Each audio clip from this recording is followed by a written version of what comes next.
Good morning. No, it's not morning. I'll bet you it's after 12. 12:02.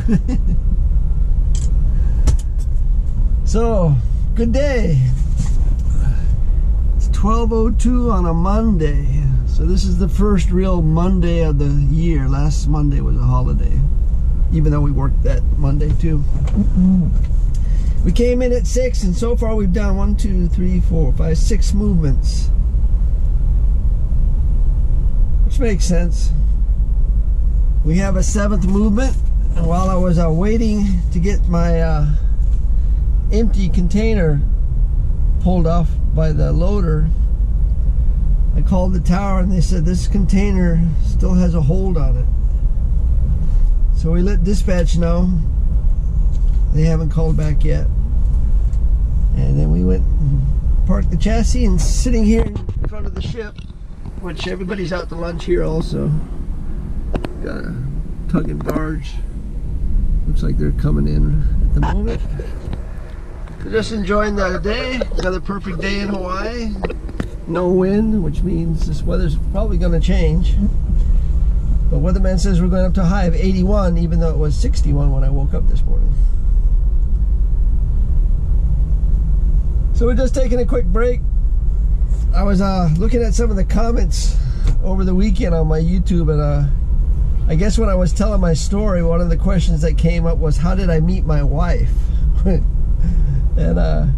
it's kind of a funny story. I've been married before.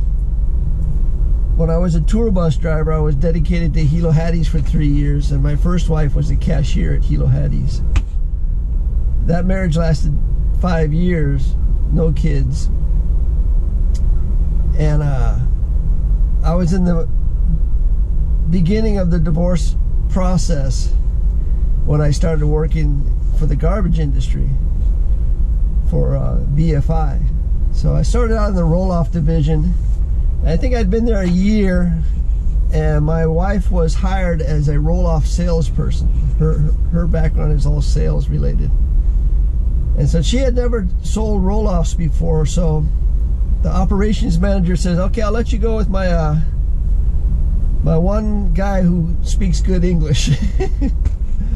And so we were put together for a day so that she could see what the front line of the roll-off industry was like. And we kind of hit it off, and then she asked the operations manager that she thought she needed another day to see a little bit more. And she tells me now that she was kind of checking me out. I was, like I said, in the middle of a divorce. I wasn't interested in anyone. But it was kind of an interesting situation to have a female riding around with you all day long. And their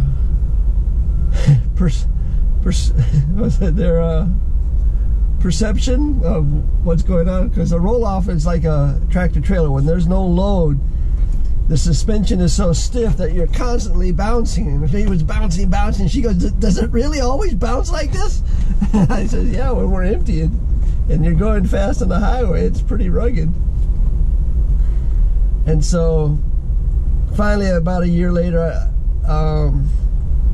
the divorce was finalized, and we had set ourselves up to go on a date. And I think I no-showed her about 3 times. This is kind of the state of mind I was in. I was really not interested in anyone, but she was definitely looking on the hunt, as you might say, and she thought I was a catch. So she kept after me, and after like 3 no-shows, we finally went out and had a really great time, and the rest is history.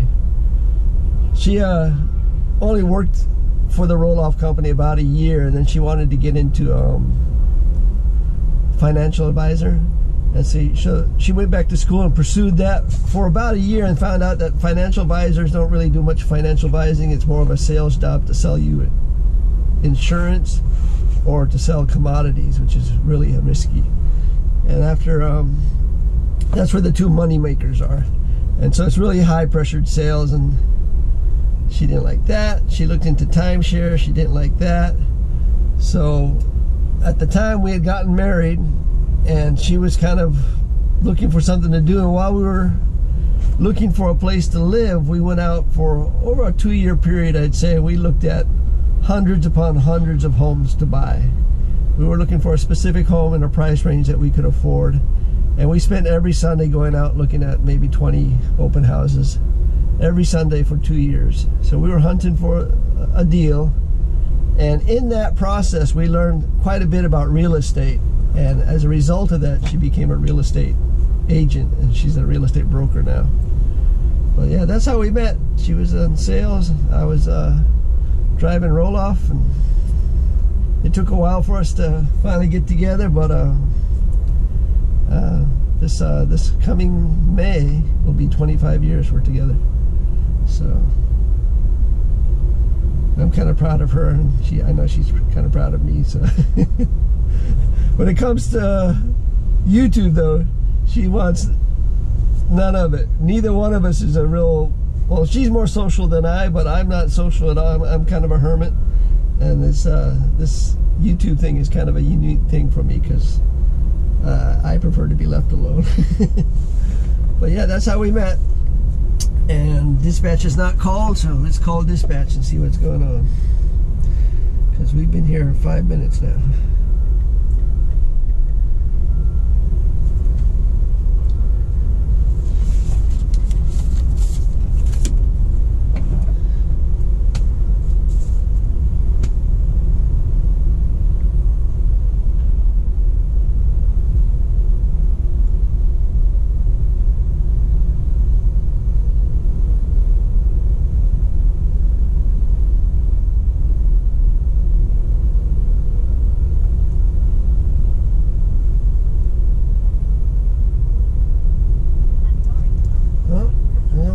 To us right now, so we'll just hang loose for a few more minutes, and hopefully we'll probably have an LTL off of today's ship. The Sunday ship is late.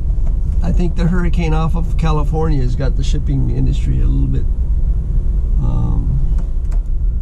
delayed, so we're waiting on ships here in Hawaii.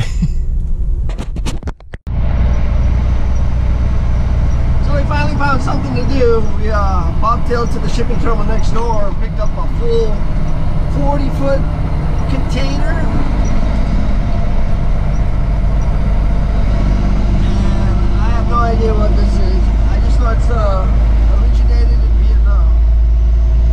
So it's some type of foreign import. And it's going to be warehoused. They said put it on any open dock. Just made our way out to Nimitz Highway as we make our way around the harbor, headed back to our terminal. 7th container movement of the day. It's about 1 o'clock.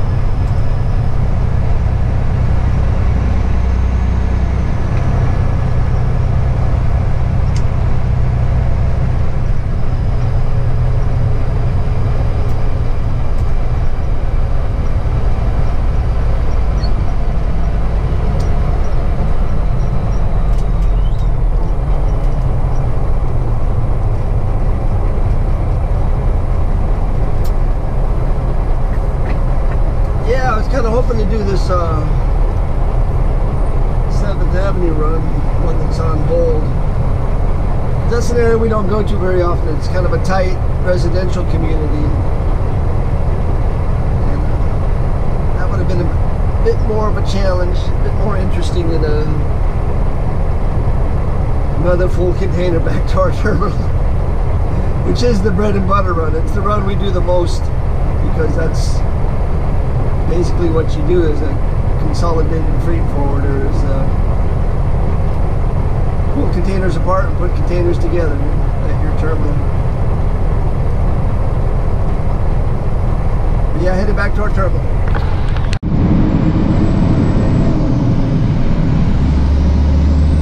Every time I get on this stretch of road on the H1 freeway through the district of Makiki, which is second most densely populated area on the island next to Waikiki, where all the tourists is. It reminds me of when I moved to Hawaii 30 some years ago.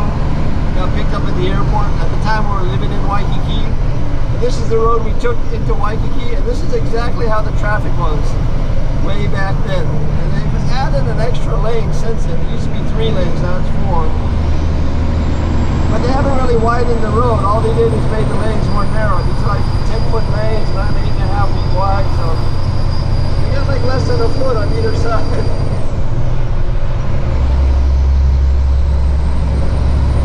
It's a little unnerving at times. Luckily, most cars are only 6 feet wide, so they got a lot of space to give up. Oh, we got lucky. We took that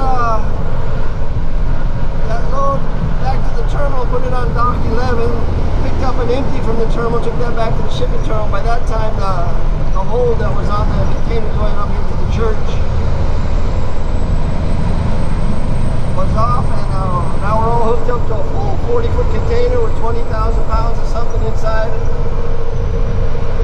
Headed to a church in Kaimuki, which was the second place I lived. After I moved out of Waikiki, we moved up to Kaimuki, about 3 or 4 blocks from where we're headed. Again, this neighborhood really isn't designed for tractor trailers, so it's going to be a little clinch in getting to where we got to go. Shouldn't be too bad. We're right off the main avenue, so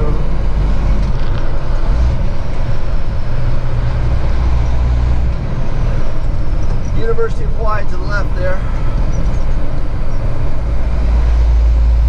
It's the Manoa campus. I think statewide there's about 25,000 students, maybe 30,000.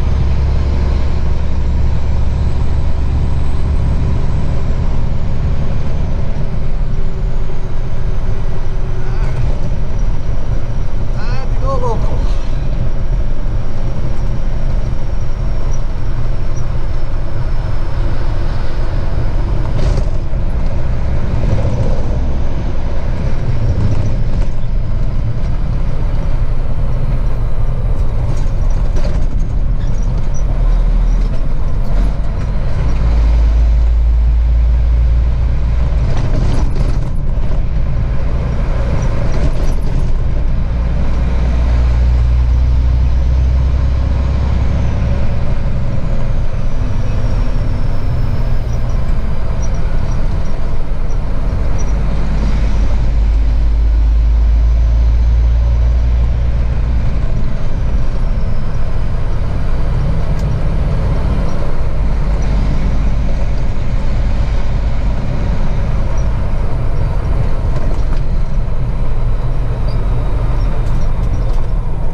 First came to Hawaii was in '83. We were staying in the Waikiki area that time. Spent the winter months, I think like 3 months. Went back to New York City, and then a year later we came back to Hawaii. And the second time, this would be like '84, maybe it was '85. I think I skipped a year. I can't remember when exactly I skipped a year.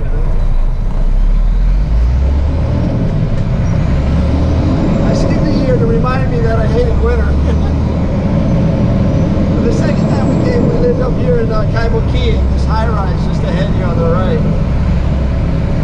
Yeah, you can see it now. Little 1-bedroom way up on the top there. The one that's got all the... Let's see, I think we were the one on the end, on the top, left side. So we lived there, I think it was almost 5 months, and then I went back to New York again.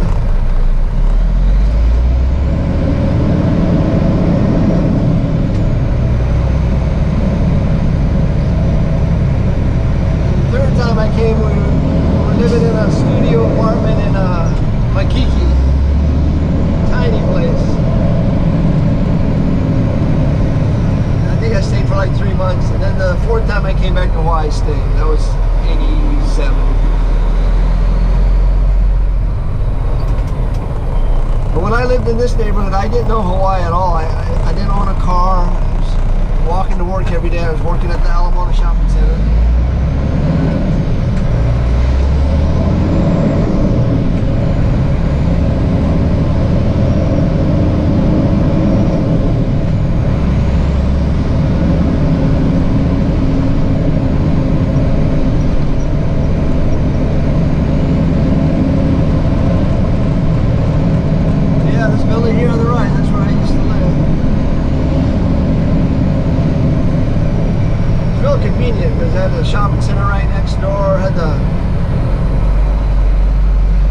Youngblood dojo across the street.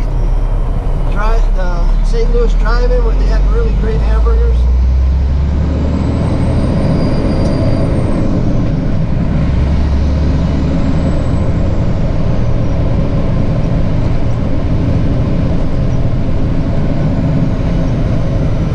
Alright, so this I think is 5th. 2 more blocks. Yeah, when I saw the address, I thought it was this girls' school here on the right, but it's not. It's the church, which is the next block up.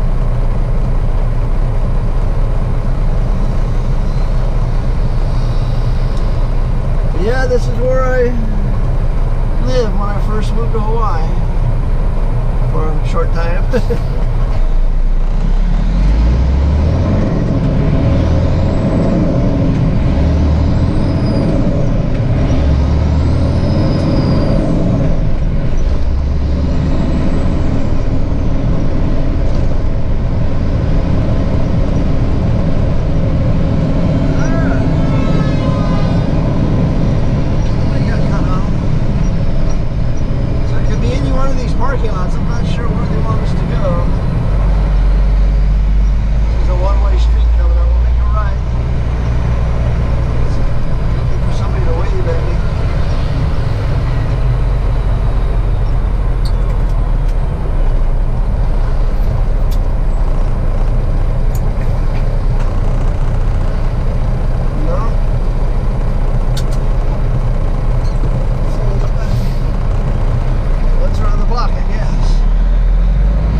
finding out right now that he should have given better directions.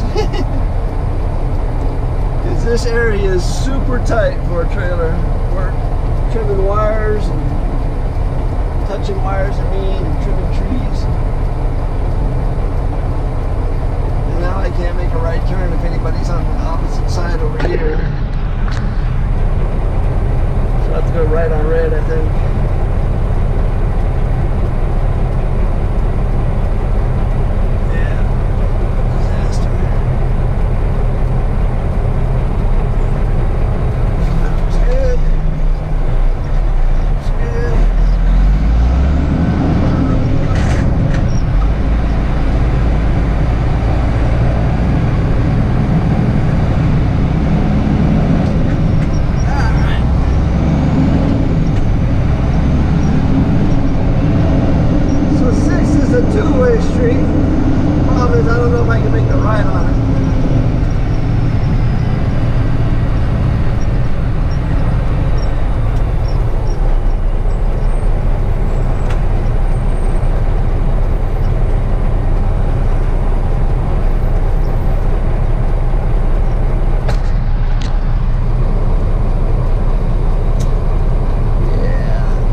Basically, we'll make our way around the block and then out on the front of Wildlight, the busy street. I think we're going to back in from there.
Sounded on the phone. It was like he was there waiting for me, so I went along the front and I couldn't see anybody. I saw one guy, but he wasn't getting any eye contact or anything. So we made that right turn, which I kind of didn't want to do, but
we came in at 6. We should be out of here by 3:30. We did 9 container movements. We drove 98 miles.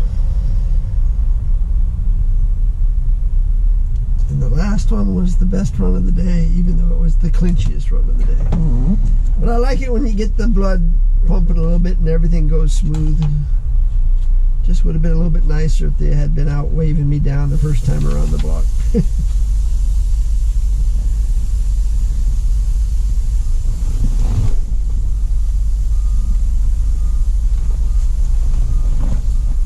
So we're gonna head on home. We got roasted vegetables with roasted marinated tofu going into the oven. That's the dinner, but there's a lot of stuff left over. There's Kahlua pig from this weekend, there's beans, there's rice, there's salad, there's a tuna pasta casserole type stuff. So the fridge is full. We will not go hungry.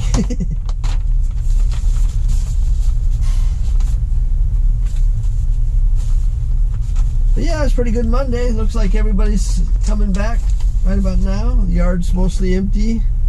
Ship's still not in, so that's going to slow things down for the week, but I don't think volume-wise we're as busy as it was the few weeks before, so we should be able to catch up pretty quick.